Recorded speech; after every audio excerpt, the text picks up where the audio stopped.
Tales of Herding Gods, Chapter 5 and 87. Chapter Can. Granny C and the others cried out in unison, their voices resounding like a single thunderclap. Death reached out toward the abyss of Without Embroiling City, and boundless magic power surged forth from his body. A pillar of molten magma shot skyward, blazing like a dragon of fire. Taking the magma as ink and the vast earth as his scroll, he twisted his wrist and moved his brush with fluid force, painting directly upon the land itself. The brush in his hand was no ordinary tool. Its bristles were formed from the tail of a fire wolf that had cultivated to the brink of the god realm, while its handle was carved from the bone of a god unearthed in the ruins of the Great Ruins. When Chinmu was young, he had often toyed with it, only to have his hand sharply smacked away each time. Death discovered him. The fire wolf's tail could endure flames without harm, and the divine bone allowed its wielder to channel power without restraint. With such a brush, one could write freely, as the heart desired. Death had always carried himself with elegance and refinement, his demeanor that of a cultivated scholar. At times, he even seemed rigid. In his days of prosperity, he bore himself like a noble prince wandering the world for leisure. Yet when fortune abandoned him and hardship struck, he dared not even raise his voice, instead crouching in street corners to sell his paintings in silence. But now, as he gripped his brush, something within him shifted. The tip of the brush grew wild, and so did he. A fervent spirit surged from within him, the unrestrained madness of a scholar intoxicated with creation, a hidden ferocity breaking free of all restraint. Death, let me assist you. Seeing the blazing strokes dancing within the fire, Butcher felt a surge of heroism rise within his chest. With a sweep of his blade, he leveled the surrounding terrain, clearing the land so Death could paint without hindrance.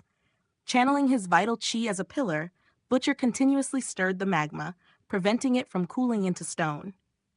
As he worked, he recited with fervor, "One's writing brush moves like dragon or serpent, and poetry flows like a mighty river, achieving both form and spirit in one's prime. Reporting to the Emperor's Hall, selecting heroes by hand, crowning the worthy, who would not wish to seize the dragon's head and ascend to glory and merit. Yet, contrary to expectation, greatness is forged through hardship, and reputation is carved from suffering. In days past, the heavenly painting country stood in reverence. Now, Without Embroiling City remains. White hair and green robes sigh, yet open the gates once more for travelers. A book of poetry offered with care, borne upon immortal winds, drifting across the seas. Returning to the land, with words that shake the heavens, thus becomes an old scholar. His passionate recitation transformed into a heroic lament, recounting Death's life. Once the crown prince of heavenly painting, unmatched in talent and master of all knowledge, he had fallen with the destruction of his nation. His people perished, and he was cast into ruin, forced to sell paintings to survive. The poem stirred both fury and sorrow, a lament of glory lost and years slipping away. Abba! Mute raised his thumb, and a thunderous explosion erupted from his dantian. It roared like a blazing sun, and the furnace behind him burst forth like a volcanic eruption, pouring torrents of fire essence into the magma. Flames surged violently. Butcher continued to stir the molten sea with his vital chi, his skin turning crimson under the searing glow. Death burst into laughter, wild and uninhibited, as though drunk on his own inspiration. His steps staggered, his brush losing all fixed path. It danced like a dragon soaring through clouds, like a phoenix in flight, like a dragonfly skimming the water's surface, like a fledgling swallow testing its wings, and like an old ox plowing the earth. Behind him, his primordial spirit manifested, mirroring his movements and painting alongside him. Every ounce of care he had ever devoted to essays and landscapes poured forth, expanding into a grand and magnificent creation.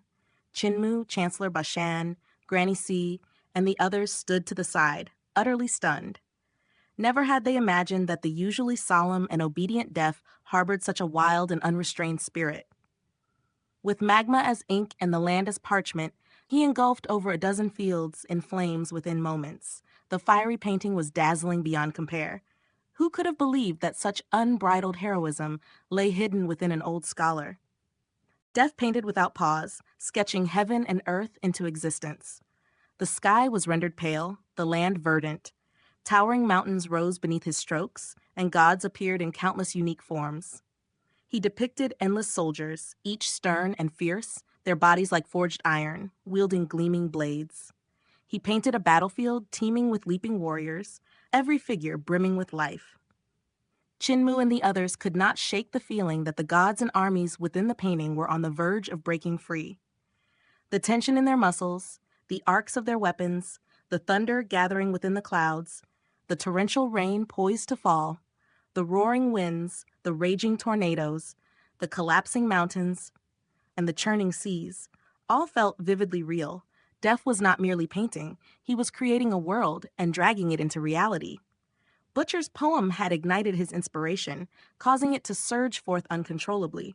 The heroism and creative force within his chest drove him into a frenzy of creation. He spoke freely, immersed in his own boundless imagination. After some time, Blind spoke anxiously. "The Devil Army is nearly upon us. They are less than 100 miles away." Def paid him no heed and continued painting. Blind frowned. 80 miles. Chinmu lifted his gaze and saw a mass of pitch-black devil chi rolling forward like a storm of darkness. Formation markings opened within his eyes, and his heart trembled. Countless massive devil creatures surged over mountains like a flood, brandishing bizarre spirit weapons and screaming as they advanced. Their garments were in tatters, barely covering their bodies. They resembled not the devils of Luofu heaven, but refugees fleeing in desperation. Their forms were monstrous, patchworks of different life forms fused together. Muscles and organs twisted unnaturally, making them far more terrifying than ordinary devils.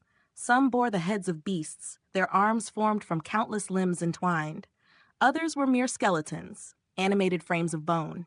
Some had faces covered in countless eyes, while others resembled centipedes with innumerable legs.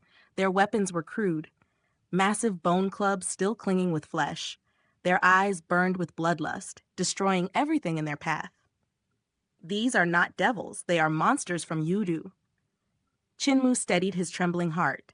These were creatures born from wandering souls within Yudu, corrupted by devil chi and twisted by demonic nature. Yudu was not entirely governed by Earth Count.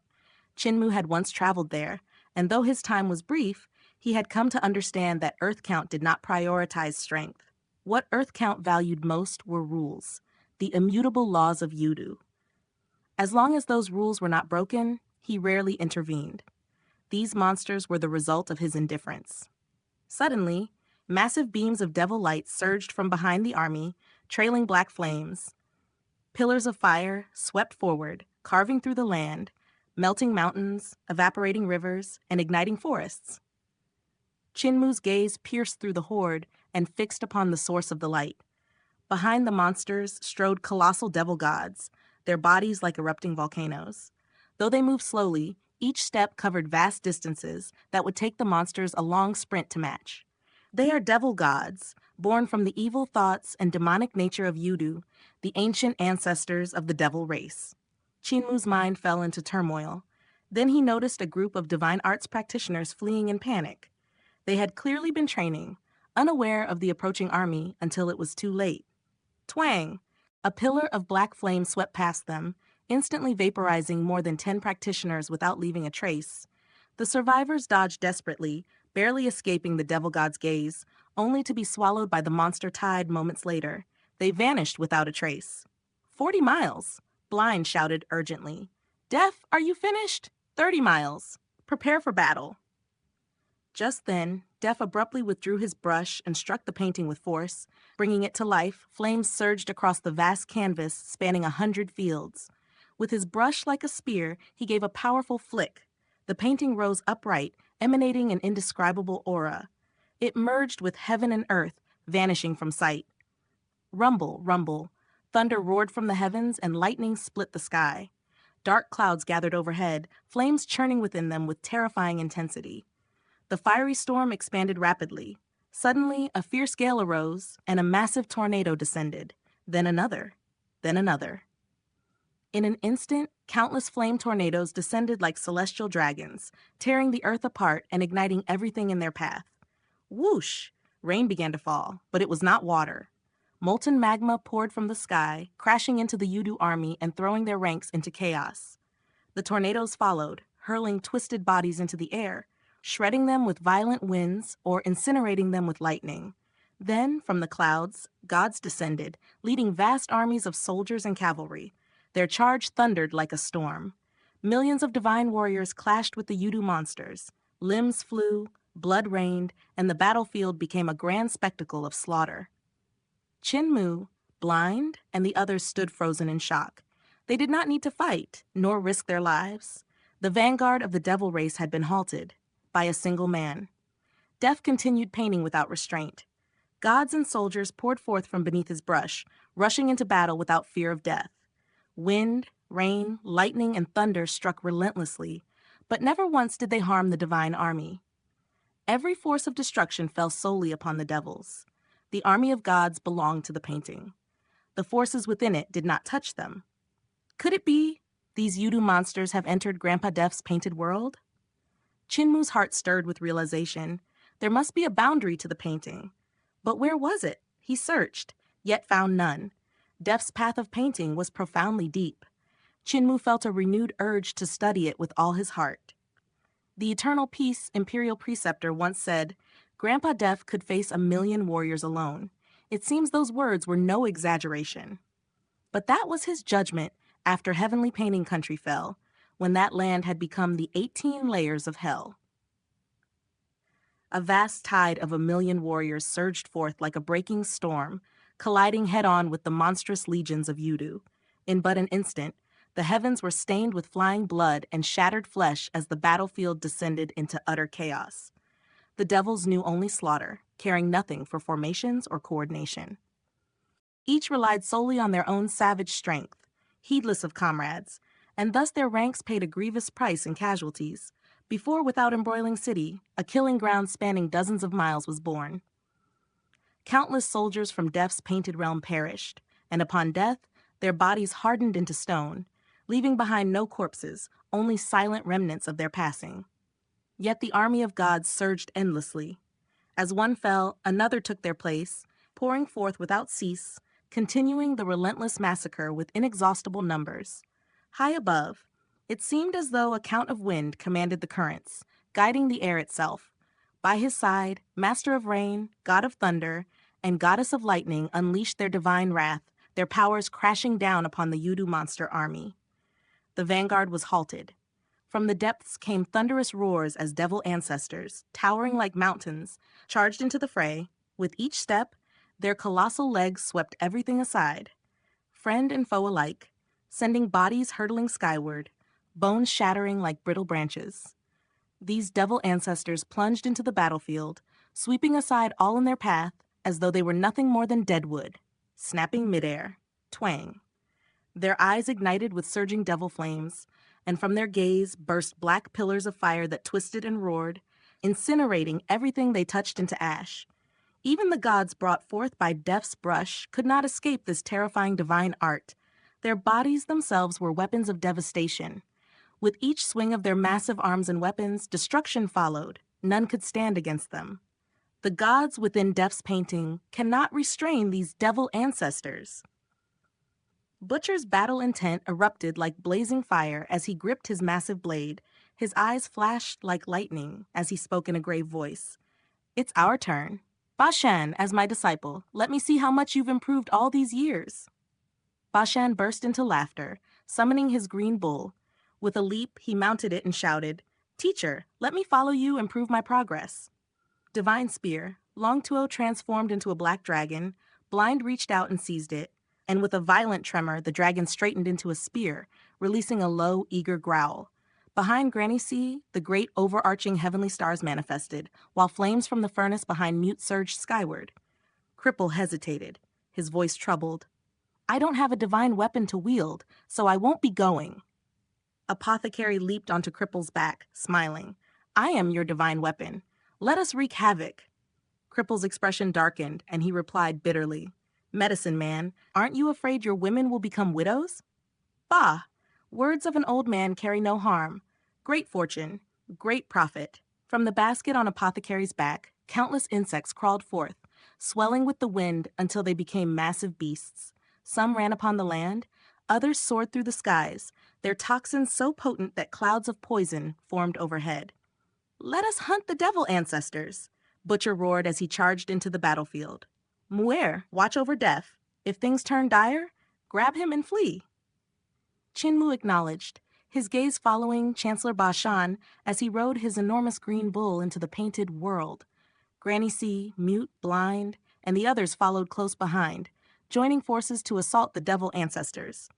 The green bull leaped as though it defied gravity. Despite its immense size, it moved with astonishing agility. As it stepped upon the giant monsters, its hooves crushed their heads into fragments, all while evading their attacks with effortless precision. Its speed and sharp instincts granted it overwhelming superiority, allowing it to roam the battlefield freely. Chinmu glanced at the dragon Qilin beside him, a desire stirring within to ride into battle. Yet after a moment's thought, he restrained himself. Fatty Dragon's speed is decent, but his endurance is lacking. His reactions are slower than the Green Bull's. If I charge in, I'll die quickly. He still needs more training. He retrieved teleportation flags, and with a wave of his hand, planted them around Death. He then guided the dragon Qilin and Hulinger into their midst, ensuring they could retreat at any moment. Behind the Yudu monster army, ranks of devils stood in orderly formation under the command of devil gods. Their discipline was evident. They were nothing like the chaotic monsters before them. They had sent the creatures forward as a vanguard to disrupt Lee City's defenses, intending to exploit the ensuing chaos to crush Lee City and the resistance of Supreme Emperor Heaven in a single decisive strike. Yet they had not anticipated that within the ruins of Without Embroiling City, once a devastated stronghold of the devil race, an army of millions would suddenly appear and halt the advance of the Yudu monsters. Compared to the monsters, the devil army's foot soldiers advanced far more slowly. The distance between them had grown vast, preventing them from reinforcing the front lines in time. Even further behind, the army of the center lingered. Fu Ruluo gazed upon the battlefield from afar, a faint frown upon his face. His three faces surveyed the scene as he asked in astonishment, "From where has this army of gods appeared?" The devil gods beside him shook their heads. Unlike the savage Yudu monsters and devil ancestors, the devils possessed intelligence akin to humans. It was this intellect that had allowed them to forge a mighty civilization and cultivation system. Yet even with such intelligence, they could not discern the origin of this sudden army of 1,000,000, nor how it had entered the battlefield. Though eternal peace was formidable, it remained weaker than Supreme Emperor Heaven. Its army served as the main force, while divine arts practitioners acted as support. The Eternal Peace Imperial Preceptor had no knowledge of this sudden assault and could not have brought such an army to intercept the Yudu monsters. Then where had this army of gods come from? Fu Ruluo turned to Lu Li, but even the peerless beauty appeared puzzled. She shook her head. "Respectable king, I too do not know their origin. Eternal Peace lacks many experts, but the Great Ruins does not.